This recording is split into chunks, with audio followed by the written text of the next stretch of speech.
Assalamualaikum warahmatullahi wabarakatuh. Perkenalkan, nama saya Belania Nasari.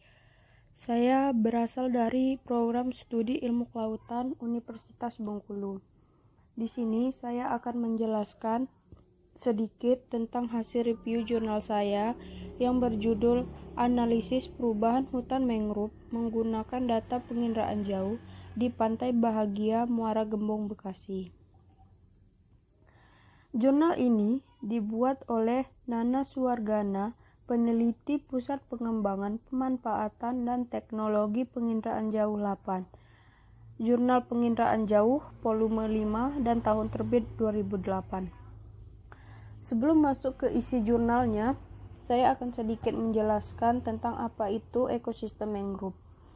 Ekosistem mangrove merupakan ekosistem utama pendukung aktivitas kehidupan di wilayah pantai dan memegang peranan penting dalam menjaga keseimbangan siklus biologis di lingkungannya. Indonesia memiliki sumber daya hutan mangrove yang sangat luas, yang tersebar di wilayah pesisir di berbagai provinsi. Potensi kekayaan alam tersebut perlu dikelola dan dimanfaatkan seoptimal mungkin untuk mendukung pelaksanaan pembangunan nasional dan untuk meningkatkan kesejahteraan masyarakat. Untuk memperoleh informasi keberadaan ekosistem mangrove yang aktual, faktual, serta mudah dan cepat dapat diperoleh melalui data penginderaan jauh. Apa itu penginderaan jauh? Penginderaan jauh dapat diartikan sebagai teknologi untuk mengidentifikasi suatu objek di permukaan bumi tanpa melalui kontak langsung dengan objek tersebut. Saat ini, teknologi penginderaan jauh berbasis satelit menjadi sangat populer dan digunakan untuk berbagai tujuan kegiatan, salah satunya untuk mengidentifikasi potensi sumber daya wilayah pesisir dan lautan. Kita langsung masuk ke isi dari jurnal yang saya review. Yang pertama itu ada tujuan. Tujuan dari penulisan ini adalah untuk memaparkan tentang analisis perubahan hutan mangrove dan garis pantai serta pengaruhnya terhadap pendapatan nelayan di Pantai Bahagia, Muara Gembong, Bekasi, Provinsi Jawa Barat dengan menggunakan 2 seri data multitemporal Landsat TM 1990 dan data Spot 4 2007. Selanjutnya, pengamatan dilakukan dengan menggunakan 2 seri data multitemporal Landsat TM 1990 dan Spot 4 2007, yang mana multitemporal merupakan cara memperoleh data suatu objek dan menganalisis penginderaan jauh dengan memanfaatkan waktu perekaman yang berbeda-beda. Berdasarkan model analisis tersebut, dapat diperoleh informasi yang terpadu antara perubahan lahan mangrove dengan lingkungan. Informasi selanjutnya dapat digunakan untuk berbagai pemanfaatan dan pertimbangan dalam pengelolaan hutan mangrove, baik untuk pemantauan maupun inventarisasi. Selanjutnya ada metode. Metode yang dilakukan dalam penelitian ini adalah menentukan sebaran, luasan, dan perubahan tutupan lahan yang diperoleh dengan menganalisis nilai spektral berdasarkan citra komposit warna RGB 453 Landsat TM dan citra RGB 143 Spot 4 dan citra klasifikasi serta data lapangan. Sedangkan informasi tentang perubahan garis pantai berdasarkan citra klasifikasi tahun 2007 ditumpang susun atau superimposition dengan citra klasifikasi tahun 1990.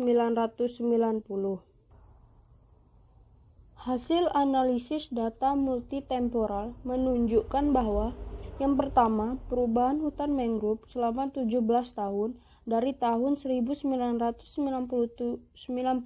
sampai dengan 2007 mengalami penurunan dari 34,89 hektar menjadi 33,23 hektar.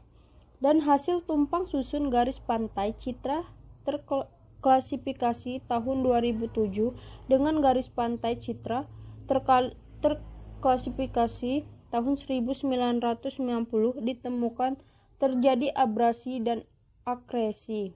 Yang kedua, kondisi keberadaan hutan mangrove di pantai Bahagia dengan populasi yang semakin berkurang telah berpengaruh terhadap pendapatan nelayan di sekitarnya. Kita langsung masuk di hasil dari penelitian ini.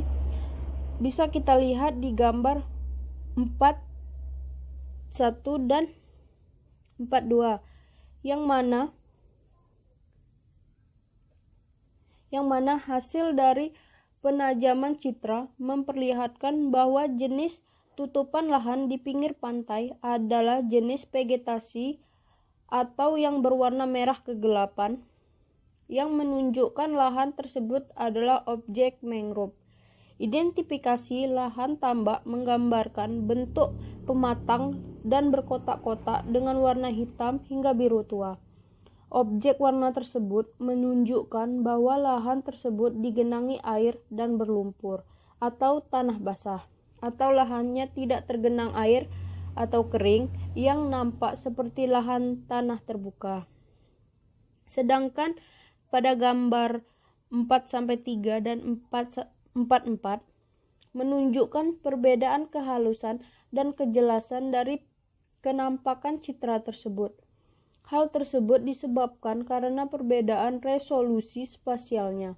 Bila objek seukuran 1 piksel dikorelasikan dengan di lapangan akan sama luas dengan 30 kali 30 meter untuk citra Landsat TM dan luas 20 kali 20 meter untuk citra spot 4. Maka kenampakan citra klasifikasi spot 4 akan lebih jelas daripada citra klasifikasi Landsat TM.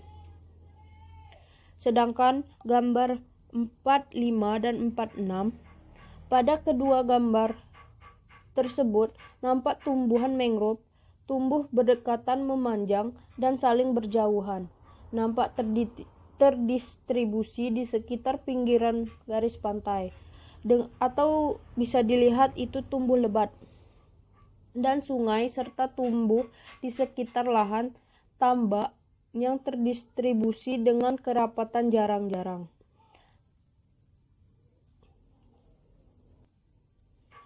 Citra klasifikasi ini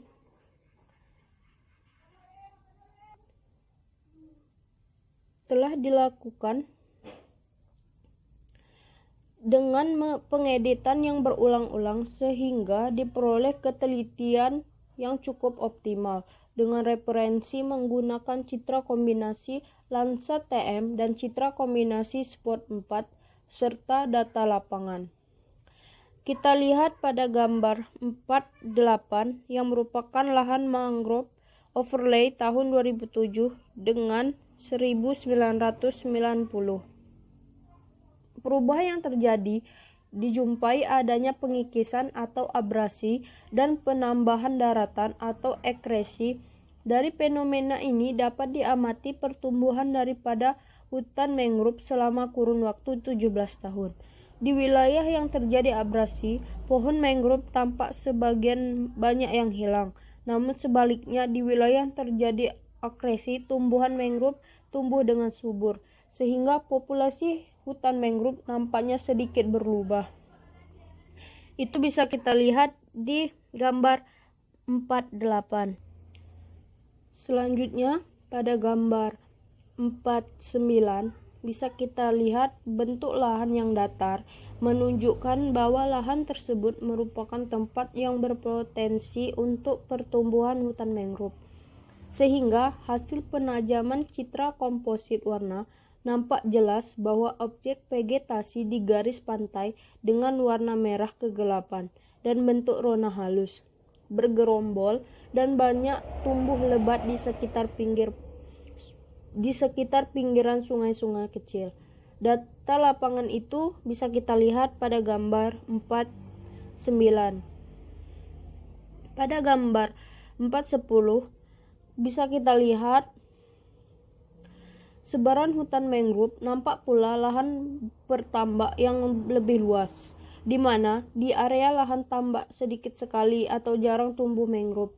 Dengan demikian, kondisi penggunaan lahan di Pantai Bahagia, Muara Gembong menunjukkan bahwa mangrove sudah terdegradasi karena tumbuhan mangrove yang dijumpai di lapangan sudah sangat sedikit atau jarang jika dibandingkan dengan lahan pertambakan yang jauh lebih luas. Data lapangan atau foto jika dibandingkan dengan lahan pertambakan yang jauh lebih luas. Kita sudah memasuki di akhir, yaitu kesimpulan. Untuk hasil klasifikasi Citra Landsat TM dan Citra Spot 4 memberikan gambaran bahwa pola pertumbuhan hutan mangrove nampak terdistribusi di sekitar pinggiran garis pantai dan sedikit menyebar ke arah daratan dengan populasi jarang-jarang. Distribusi hutan mangrove mengalami perubahan dari 34,89 hektar dan selama 17 tahun kemudian turun menjadi 33,23 hektar. Hasil tumpang tindih antara garis pantai Citra terklasifikasi tahun 2007 dengan Citra terklasifikasi tahun 1990 dapat memperlihatkan perubahan-perubahan yang terjadi pada kondisi hutan mangrove dan kondisi garis pantainya, di mana dijumpai adanya pengikisan atau abrasi, pengrusakan terhadap hutan mangrove, dan pendangkalan yang menyebabkan terjadi penambahan daratan atau akresi.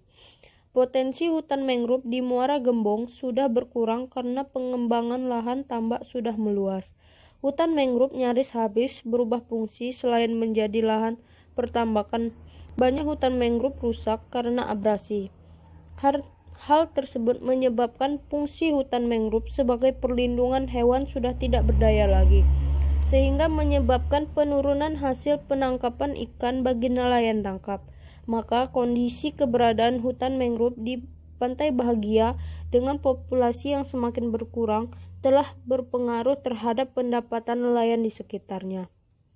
Baiklah, itu saja yang bisa saya sampaikan. Jika ada salah saya mohon maaf. Saya akhiri. Wassalamualaikum warahmatullahi wabarakatuh.